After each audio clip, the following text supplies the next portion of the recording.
Long ago, in the quiet and fertile lands of Umudu village, there lived a humble herbalist named Ede and his kind-hearted wife, Ngozi. They had everything a family could ask for: peaceful farmland, good neighbors, and a small mud house filled with love. But one thing was missing. For many years, they had no child. Every morning, Ngozi would go to the river and pray with tears in her eyes. "Oh, spirits of the water, bless me with a child," she would whisper. Every night, Ede would burn sacred herbs and speak to the eye, once asking the gods to open the womb of his wife. One night, something strange happened. Ngozi had a dream. In the dream, she stood alone in a golden field under the full moon. A glowing woman, dressed in white robes and crowned with cowrie shells, rose from the earth. Her voice echoed like thunder and water at the same time. "Ngozi, your cries have reached the ears of the gods," the spirit said. "You shall give birth to twins, marked by the heavens and feared by the earth. They will come with sacred dreadlocks. One will be a light and the other a storm. Raise them well, or the village will suffer." Ngozi woke up in a sweat, heart beating fast. She ran to her husband and told him everything. Ede was silent for a moment. Then he nodded and said, "This is no ordinary dream. It is a vision." They went to the oldest woman in the village, Mama Ijoma, the wise elder who remembered tales even the birds had forgotten. When she heard the dream, her face turned pale. "The prophecy," she whispered. "It is true. The twins of Dreadlocks shall return. One will save. One will destroy." Months passed. On a stormy night, Ngozi gave birth to 2 baby boys. The rain pounded the roof. Thunder roared like a beast. But inside their home, the room was filled with a warm golden light. The first baby was born quiet, eyes wide open, watching the room calmly. They named him Obinna, meaning father's heart. His hair twisted into smooth black dreadlocks, though he had just been born. The second baby came screaming, fists clenched, his cries shaking the window frames. They named him Akin, meaning praise be. His dreadlocks were longer, and they glowed faintly under the oil lamp. When the village women came to see the twins, some gasped and stepped back. "Dreadlocks from birth? This is not natural," they murmured. Others whispered, "They are chosen, or cursed." Word spread like wild bushfire. Some people said the gods had blessed Umudu. Others said a great danger had been born. Even the village chief, Chief Okafor, came to see the children. He stood silently as he watched them. Then he spoke softly to Ede. "Be careful, my friend. These are no ordinary sons. You must raise them wisely, or the village will pay the price." At Free night, as Ngozi cradled her sons, Ede sat by the door, watching the stars. "We asked for a child," he whispered to himself. "The gods gave us 2, but they came with power, and power always brings fear." Outside, the winds whispered through the trees of Umudu. The twins had arrived, and nothing would ever be the same again. Years passed quickly, and the twins grew like trees after the rain. Obinna was quiet, thoughtful, and kind. He loved sitting under trees, listening to the birds and watching the sky. He had a calming spirit. Animals followed him, and even angry people felt peace when he spoke. Ikini was different. He was loud, fast and full of energy. His laughter echoed like drums during a festival. He could run faster than any child, and when he was angry, even the flames in the cooking pots seemed to dance wildly. The villagers watched the twins from a distance. Whenever Obinna walked through the market, the women would smile and offer him food. But when Ikini passed by, some would lower their eyes or whisper, "That one carries too much fire in his soul." One day, the twins were playing near the river when a strange thing happened. A cobra rose from the grass, hissing. Obinna gently raised his hand and whispered something no one else could hear. The cobra stopped, lowered its head, and slithered away. The children who saw it ran home shouting, "Obina speaks to snakes!" Another day, Akeni got angry because some older boys mocked his dreadlocks. His eyes turned sharp, and the wind around him began to spin in circles. The dust rose, and the boys ran, screaming, "Ekine is a spirit!" Fear began to grow like weeds in the village. One man, a proud and jealous hunter named Chuka, began to stir trouble. He stood at the palm wine hut, one evening, his voice loud. "These boys are not normal. No child should befriend snakes or call the wind. One day, they will burn this village." Others nodded, afraid but unsure. "Maybe we should talk to the chief," one said. Mama Ijoma heard the whispers. She visited Ade and Ngozi at their home outside the village. "Your boys are not evil," she told them. "But their power is great. And when people don't understand something, they fear it." Ngozi's eyes filled with tears. "We only wanted children to love," she said softly. Ide placed a hand on her shoulder. "The gods never give without reason. We must guide them carefully." That night, Ekene sat alone by the fire, staring into the flames. "Why do they fear me, mother?" he asked. "What have I done?" Ngozi gently stroked his dreadlocks. "Because they do not know you, my son. When people do not know something, they fear it." Ekene looked into her eyes. "Then I will make them know me. I will show them I am strong." Obina, sitting nearby, watched his brother silently. He felt something in his heart, a soft warning, like a drumbeat in the distance. The next morning, the village was shaken by news. A strong wind had torn off the roof of the village shrine during the night. Some said it was a warning from the gods. Others whispered that it was Akine's doing. Chuka raised his voice again. "This is no coincidence. The boys must be watched. Or better, banished." Chief Okafor called a council meeting. Ede and Ngozi were invited. The chief sat on his stool, his face carved with worry. "These are your sons," he said. "But they are no longer just your concern. The whole village feels their presence. We must decide, do we protect them or protect ourselves?" The question hung heavy in the air. Outside the meeting hut, the twins played in silence. One chased butterflies. The other watched the wind carry leaves across the sky. The storm in the hearts of the villagers had just begun. It was the day of the Yam Harvest Festival in Umudu, a time for dancing, singing, and thanksgiving to the gods for blessings. The village square was alive with color, the air filled with the scent of roasted maize and palm oil.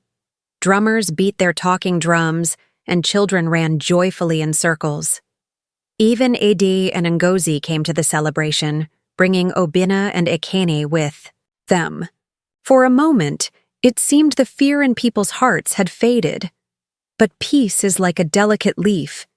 It only takes a spark to burn it. As the sun reached its highest point, an old, limping dog wandered into the square. It growled, its eyes red, with madness. The village children screamed and ran. The dog charged toward a little girl who had fallen. Ekene, who was nearby, acted without thinking. "Leave her alone," he shouted, running toward the beast. The moment Ekene raised his hand, a burst of hot air circled him. Flames leapt from a cooking fire and followed his shout like a snake of fire. The wild dog fell instantly, but the fire jumped to a nearby market stall. In seconds, the cloth and baskets caught fire. Panic erupted. "Fire! Fire!" Women grabbed their children. Men fetched water. The drummers dropped their instruments. Thick black smoke rose into the sky like an omen. Obina ran forward and helped pour water. Ekene stood frozen, staring at his own hands. "I didn't mean to," he whispered, trembling. Later that evening, after the fire was out, the village gathered under the Iroko tree. The market was damaged, and though no lives were lost, fear had returned, stronger than ever. Chuka, the hunter, stood with his arms crossed, voice sharp like a spear. You all saw it. The boy called fire with his voice. What more proof do? These boys are dangerous, the crowd murmured in agreement. Ide stepped forward. He was trying to save a child. He did not start the fire on purpose. But Chuka shouted over him, intentions don't matter when powers like that burn our homes. Today it's a market. Tomorrow it could be the whole village. Chief Okafor raised his staff. Silence! The crowd fell quiet. I see both fear and reason in this matter, the chief said. These boys are not like others. The prophecy warned us. But they are still children. Children must be guided, not hated. The elder council spoke in hushed voices. Then a decision was made. The twins will no longer live inside the village, Chief Okafor declared. They shall live near the old forest, beyond the western ridge. Far enough for peace, close enough for care. Ede and Ngozi may visit them. Ngozi burst into tears. You are sending them away? It is to protect everyone, the chief said solemnly, including your sons. That night, Obinna and Akani packed their small bags. Obinna hugged his mother tightly. Don't cry, Mama. We'll be fine. Aken said nothing. He stared at the village, his heart full of questions. They fear us, he said softly, even when we do good. Ede walked them to the new hut near the forest. You must stay. Together, he said.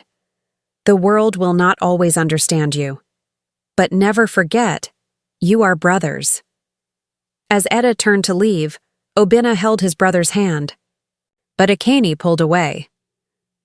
I don't want to be feared anymore, he whispered. I want them to respect me. Obinna's eyes filled with worry. He could feel something changing in his brother, a fire that no longer danced, but burned. And deep in the shadows of the forest, something else had begun to stir. The forest beyond Umudu village was a place of silence, spirits, and secrets. People said it was where the wind spoke and old gods still walked. The villagers rarely went there. But now, Obinna and Akine lived just beside its edge, in a small hut made of red mud and palm leaves. Obinna spent his days meditating, helping travelers who passed through, and healing birds with broken wings. Akane, however, wandered deeper into the trees. He felt more at home among the shadows and silence than he ever did in the village. One afternoon, as the sun bled orange across the sky, Aken sat beneath a twisted tree, kicking stones and muttering to himself. They still fear me. They always... Will, even when I saved the girl, they called me a monster. Suddenly he heard a voice, deep, calm, and strange. Because they do not understand your greatness. Aken jumped to his feet. A tall, lean man stood nearby. His eyes were silver, and his skin looked like cracked clay. He wore no shoes, and his hair flowed like mist. Around his neck hung a necklace made of bones. Who are you? Akane asked, stepping back. I am Ogwuma, the man said.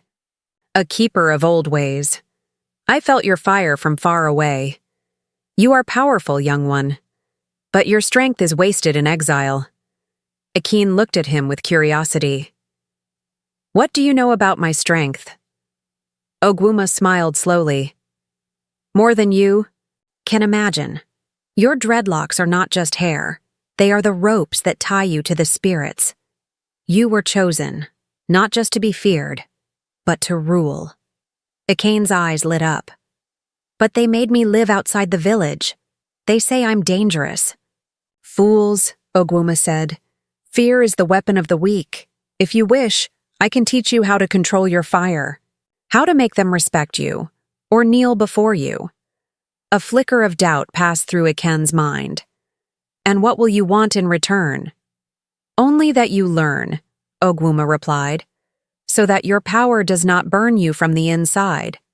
From that day on, Aken returned to the twisted tree every night.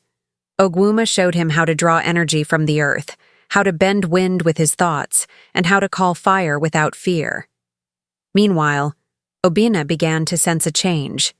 His brother, once joyful and full of laughter, now walked like a shadow. He hardly spoke. His eyes glowed at night, and his dreadlocks seemed to move with a life of their own. "Where do you go at night, brother?" Obina asked one evening. Akane looked at him coldly. "To learn. While you sit and talk to birds, I train to be strong." Obina stood. "Strength is not how much fire you can control. Strength is how much peace you can give." Akane turned away. "That is why they love you and fear me. But soon, they will bow to me too." Obina's heart ached. He knew the forest was changing his brother. He remembered the prophecy. One twin would be a light, the other a storm.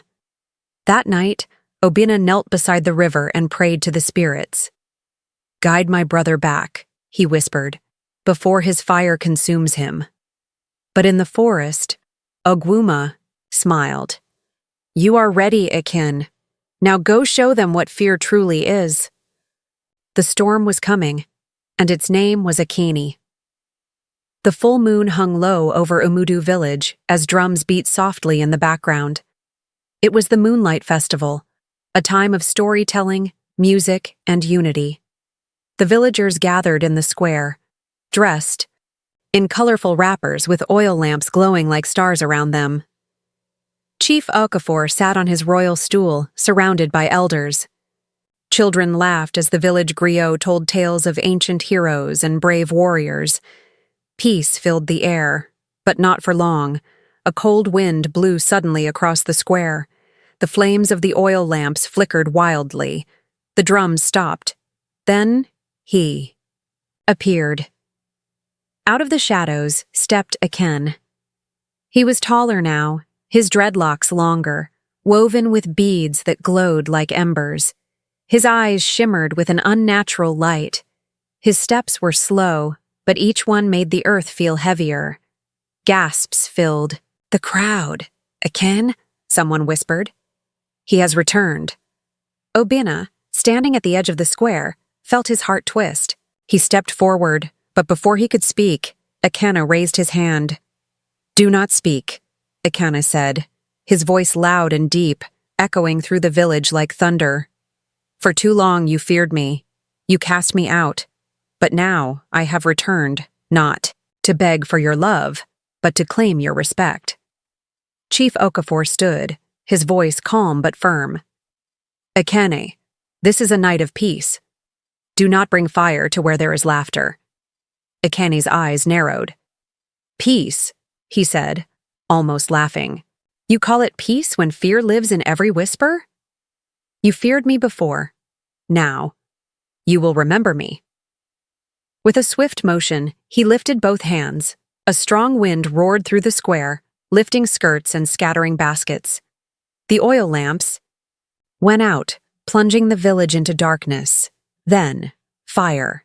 Flames rose from the center of the square, forming a ring around Aken. The villagers screamed and ran. Mothers grabbed their children. The elders fell to the ground, shielding themselves from the heat. Obina rushed forward and pushed through the fire. His clothes caught sparks, but he did not stop. "Brother, this is not the way!" Akini's voice cracked. "They never listened when I was quiet. They will listen now." Obina reached him and grabbed his wrist. "You are not a monster. You are more than their fear. Don't let the darkness take you." Akini looked at him, his breath heavy, his chest rising and falling like waves. For a moment, his hands lowered. The fire dimmed. The wind slowed. Then, Ogwuma's voice echoed in Ekini's mind. "Power is not begged. It is taken." Ekini pushed Obina aside. "Stay out of my way." But Obina stood firm. "Then strike me if you must." The crowd went silent. Only the fire cracked. Akina's hand trembled, but he could not do it. He turned away, and with a burst of wind, vanished into the night, leaving behind a scorched earth and shaken hearts. "Chief," Okafor turned to the people. The boy has gone too far. He is no longer just a child with dreadlocks. He is a danger. Obina bowed his head. He needs help, not war. The chief shook his head slowly.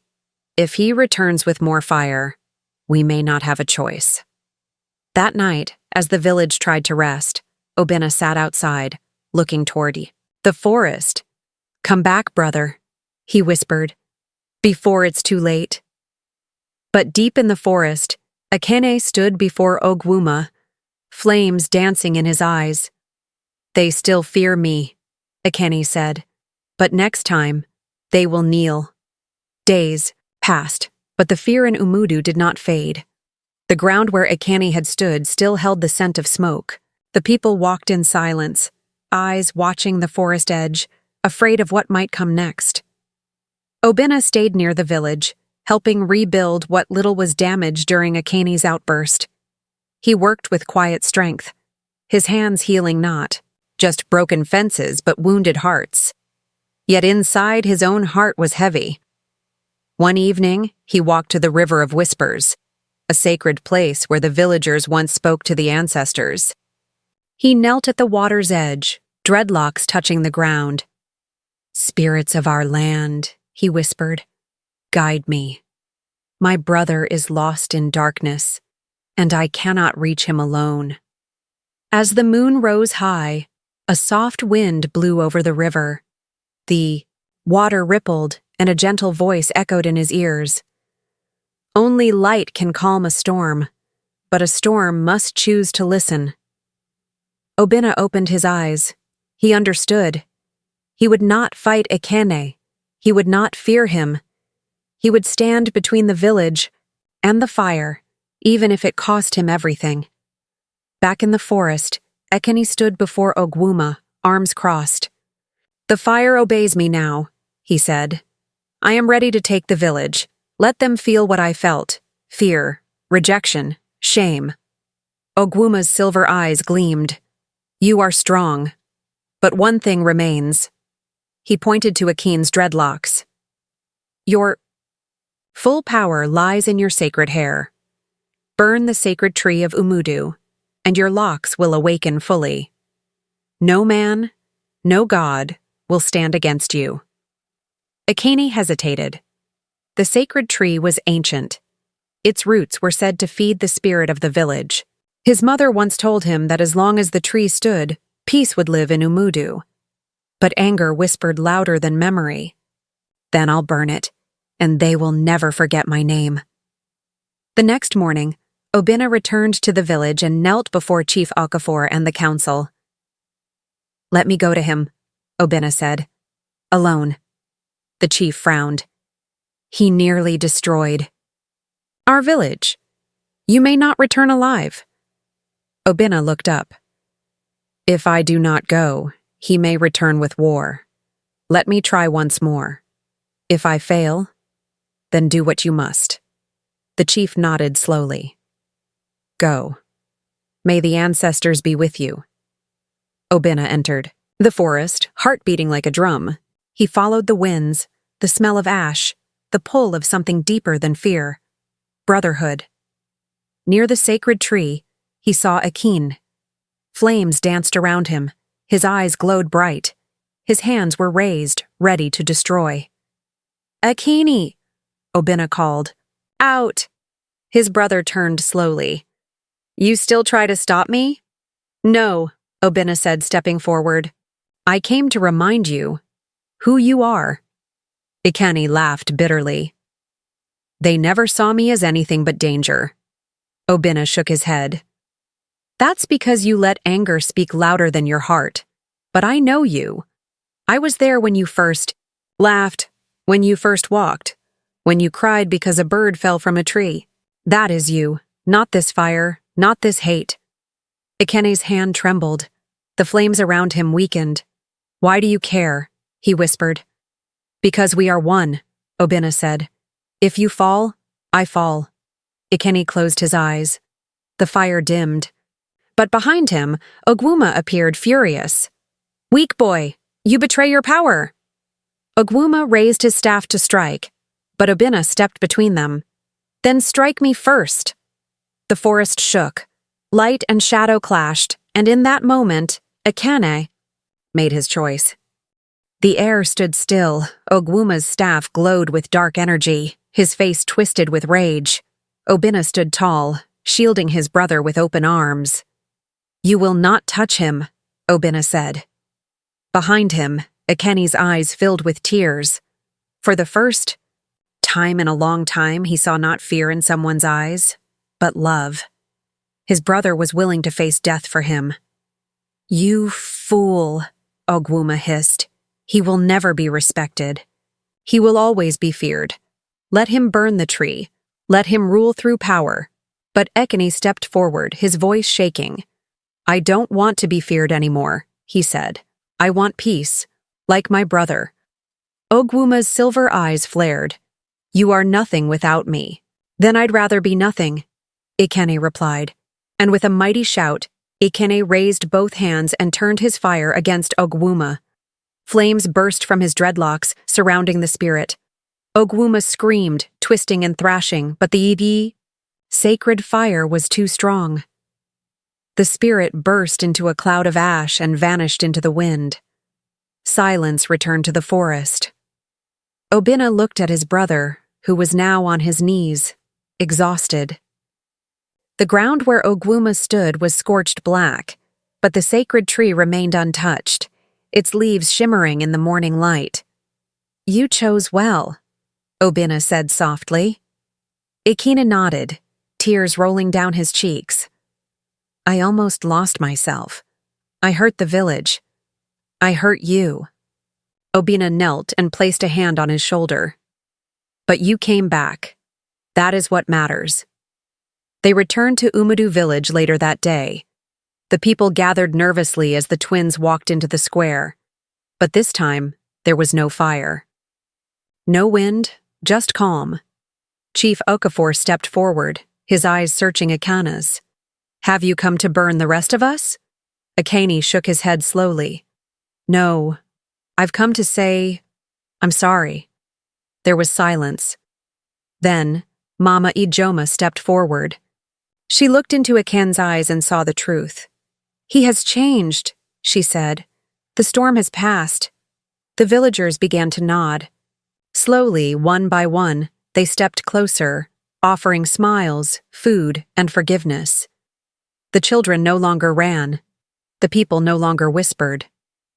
That night, the drums played again. But this time, for joy. Ede and Ngozi wept happy tears as their sons sat beside them, united, healed home. Later that week, under the sacred tree, Chief Okafor made an announcement. "Obina, for your wisdom and courage, you shall be the next leader of Umudu." The crowd cheered, but Obina stood and raised his hand. "I accept this honor, but I ask that my brother stands with me, not behind me." Ekene stepped beside him, humble and quiet. "Together," Obina said, "we will guide this village, not with fear, but with love, balance, and truth." From that day on, the people of Umudu spoke not of the twins with dreadlocks who brought fear, but of the twins who brought balance. Obina became a wise chief. Ekene became the guardian of the forest, teaching children how to respect nature and how to master their inner fire. One season later, Obina took a single dreadlock from his brother's head and planted it beneath the sacred tree. From it, a new tree sprouted, its leaves golden, its roots strong. It was called the Tree of Forgiveness.